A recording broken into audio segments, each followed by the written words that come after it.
আজিকালি কিয় তুমি থাকা দূৰণিতে ৰৈ আহা কাষৰলে বৈ যোৱা হিয়াত প্ৰণয়তে নৈ হৈ আজি তৰা মাদকতাৰে লিখিম তোমাক লৈ উন্মাদৰে গীত তোমাক লৈ গাব খোজো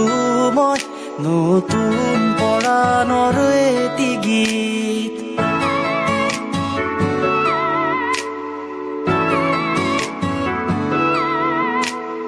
আজিকালি কিয় তুমি